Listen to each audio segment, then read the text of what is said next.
Bismillahirrahmanirrahim. Alhamdulillahilladzi bi ni'matihi tatimmus shalihat. Bi fadlihi taqsal ghayati 'adada khalqihi wa ridha nafsihi wa zinata 'arshihi wa midada kalimatihi. Subhanaka ya rabbana la nuhsi thana'an 'alaika anta kama athnayta 'ala nafsik. Subhanaka la 'ilma lana illa ma 'allamtana innaka antal 'alimul hakim. Allahumma faqqihna fid din wa 'allimna ta'wil. Rabbi shrah li sadri wa yassir li amri wahlul 'uqdatam min lisani yafqahu qawli. Amma ba'd. Bapak Ibu sekalian yang dimuliakan Allah, saya izin menyapa dulu para mitra. Ada Pak Bagus, ahlan Pak. Mas Andri, Masya Allah. Salam kenal Mas. Kak Nurinda, Bu, salam kenal. Kang Ferdi Hasan. Oh, ini mah Ferdi kan? Ferdi artis nih. Oh ya, salam sama beliau. Pak Sulyadi, mana Pak? Alhamdulillah, salam kenal Pak. Mas Rizik, yang mana Mas? Masya Allah. Udah nginvest aja Mas, Masya Allah. Alhamdulillah, salam kenal Mas. Uda Bayu, yang mana Uda Bayu? Orang Padang kah ini? Iya. Tinggal di Padang. Nggak datang. Baik, salam sama beliau ya. Pak Yakub, yang mana Pak Yakub?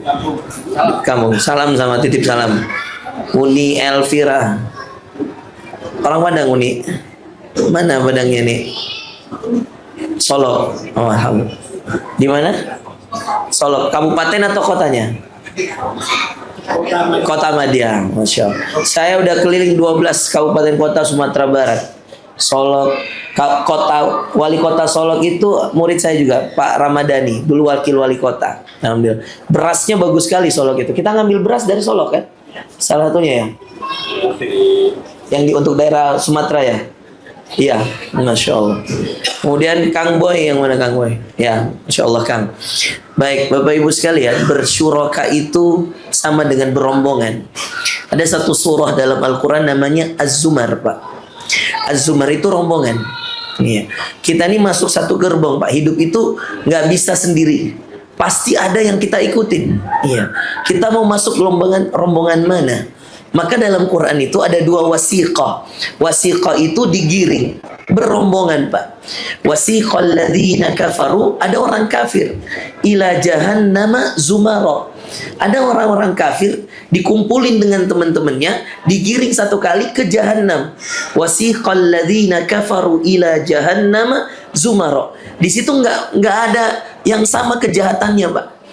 Bahkan kadang-kadang ada yang lebih jahat dibanding yang lain. Tapi Allah udah nggak pandang bulu. Mau yang paling jahat, mau yang jahatnya biasa, mau yang jahatnya sedang-sedang. Kalau mereka satu rombongan, digiring aja sekalian.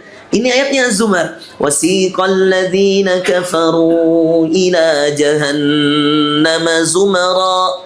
Zumara Pak, berombongan. Tapi sebaliknya nih, mohon maaf nih Pak ya. Saya Dewan Pembina di Almas. Ada Ustadz Randy, ada beberapa Ustadz di sini. Ada Bang Onim yang 15 tahun di Gaza, membersamai Almas. Beliau sebagai brand ambassadornya Almas. Subhanallah, saya mungkin gak bisa seberuntung Bang Onim bisa 15 tahun di Gaza Pak. Karena saya kuliahnya di Sudan, jadi gak sempet saya ke Gaza. Subhanallah, berkali-kali saya apply visa ke Gaza, baik lewat perbatasan Rafah, mau dari Jordan, gak ada yang tembus Pak. Susah masuk Gaza itu. Tapi kalau ke Aqsa, alhamdulillah saya sudah pernah. Ke Yerusalem, ke Palestina, ke Masjidil Aqsa sudah. Tapi mau masuk Gaza itu susahnya luar biasa. Mulai dari sebelum Tufan Al-Aqsa, sudah berkali-kali coba masuk. Subhanallah, masih zaman Ismail Haniyah rahimahullah. Ya bisa masuk. Dengan niatan mudah-mudahan saya bisa membersamai bawa bantuan ke saudara-saudara di Gaza. Tapi qadarullah, belum Allah takdirkan. Dengar Bang Onim setiap kali kemudian beliau menyampaikan sambutannya selalu membawa saya 15 tahun di Gaza. Saya minder sendiri Pak. Tapi saya merasa bahagia karena bersama Bang Onim saya dalam satu rombongan.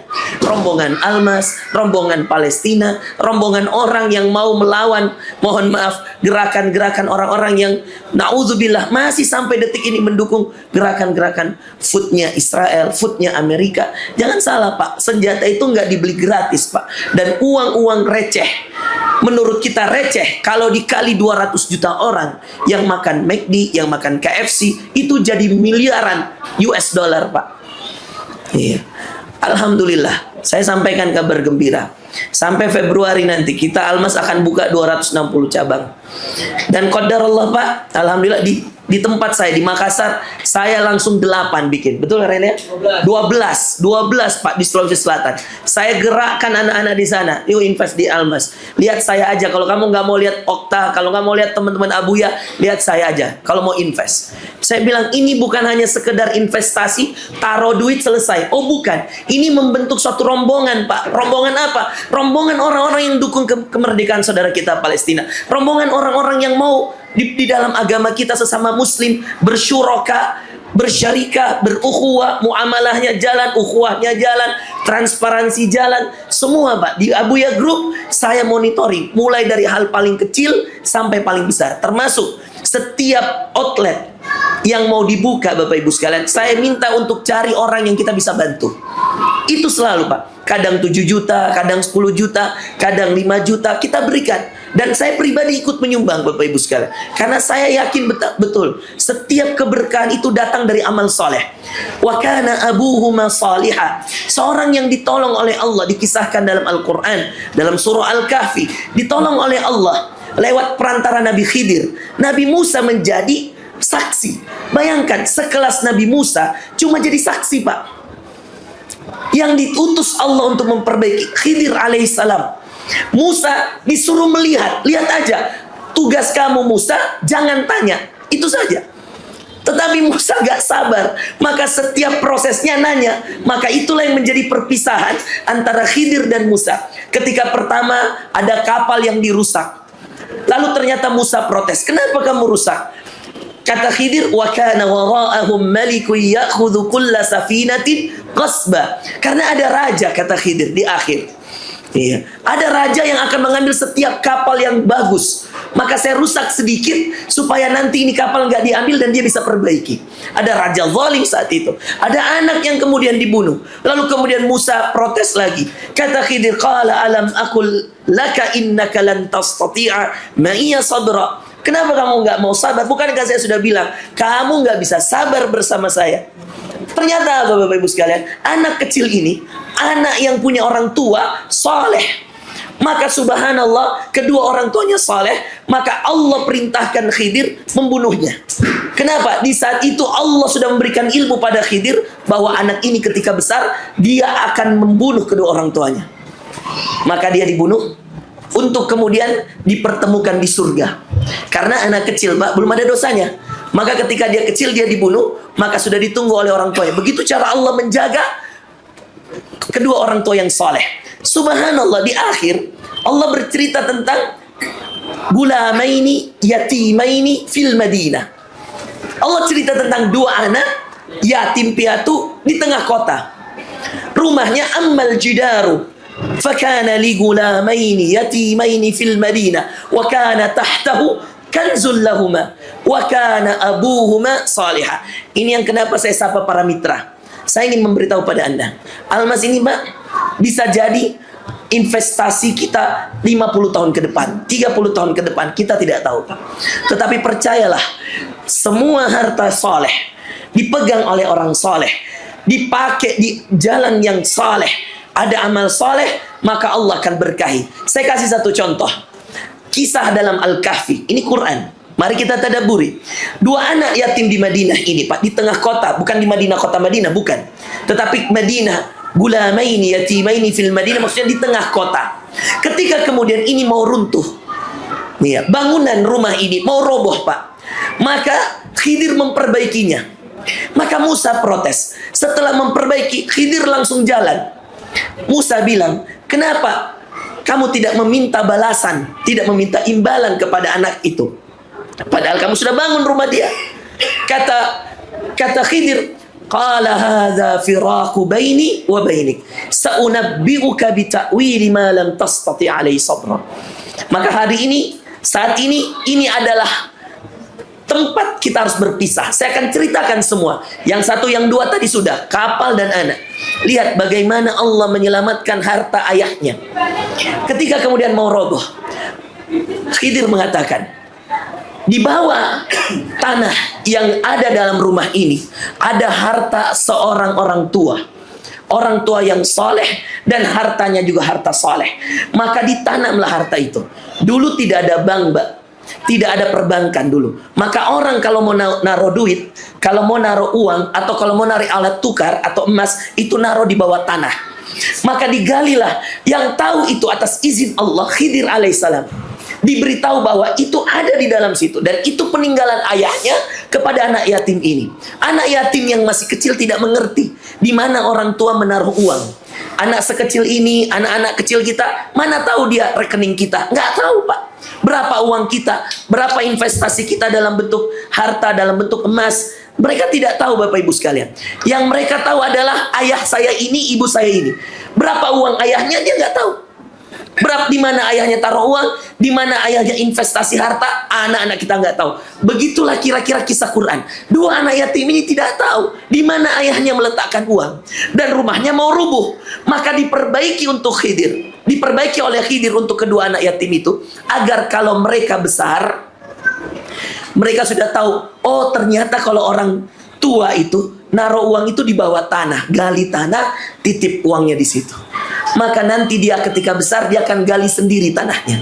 Subhanallah, Bapak Ibu sekalian. Ini dengarkan penjelasan Syekh saya tentang ayat ini. Kata beliau, semakin soleh cara kamu mencari rezeki, semakin lama rezeki itu bertahan. Saya ulangi, semakin soleh caranya mencari rezeki, semakin lama ya rezeki itu bertahan. Memang kadang-kadang yang soleh itu tidak akan banyak, Pak. Saya katakan sama teman-teman kontraktor, mana Rahmat di sini? Tidak datang. Yang bangun tempat ini, Pak, namanya kontraktor amanah kontraktor. Saya dewan pembina di sana, saya ada saham juga di sana. Saya bilang sama Rahmat, Man, jangan pernah biarkan satu outlet tegak kecuali tukang-tukang yang kerja ini kasih uang untuk sholat. Kalau dia disuruh sholat doang pasti susah. Betul, Ustaz. Maka mulailah muncul, Pak, 5.000 satu sholat. Subuh 5.000, zuhur di luar gaji dia 150.000 gaji dia per hari, 5.000 subuh. Tapi kita nasihati juga zuhur, jadi sehari 25.000, Pak. Tukang, saya bilang nggak apa-apa. Ustaz, apa niatnya? Saya bilang niatkan untuk sedekah saja, hadiah, sedekah, boleh. Ustaz, gimana kalau dia nanti niatnya hanya untuk uang? Saya bilang lebih baik dia berniat seperti itu, tinggal kita poles hatinya, niatnya, daripada kemudian dia tidak sholat sama sekali. Karena tukang-tukang itu, Pak, hitungannya uang. Dia lembur sedikit aja uang. Lebih baik dia dapat uang tidak sholat. Kalau Anda tanya tukang-tukang berapa kali sholat, dia bilang sekali seminggu. Sholat apa, Pak? Jumat. Itu real, Pak, fakta.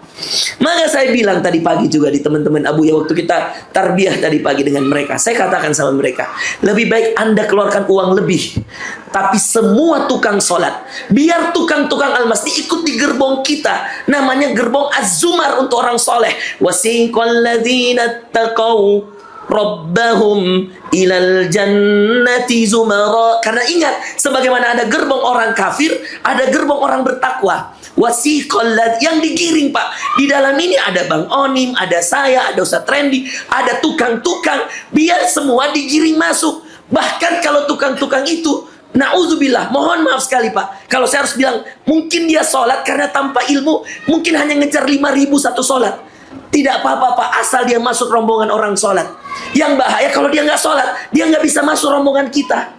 Karena syarat masuk rombongan orang bertakwa, sholat. Biarlah dia awal-awalnya niatnya karena uang, mudah-mudahan lain kali, mudah-mudahan nanti udah terbiasa. Uang itu jadi tidak lagi. Apalagi dibarengi dengan ceramah-ceramah saya, Pak. Jadi makin semangat mereka. 5.000 dapat, artinya sehari 25.000 bonusnya. Kalau sholat subuh, zuhur, asar, maghrib, isya, tadinya nggak pernah sholat sama sekali.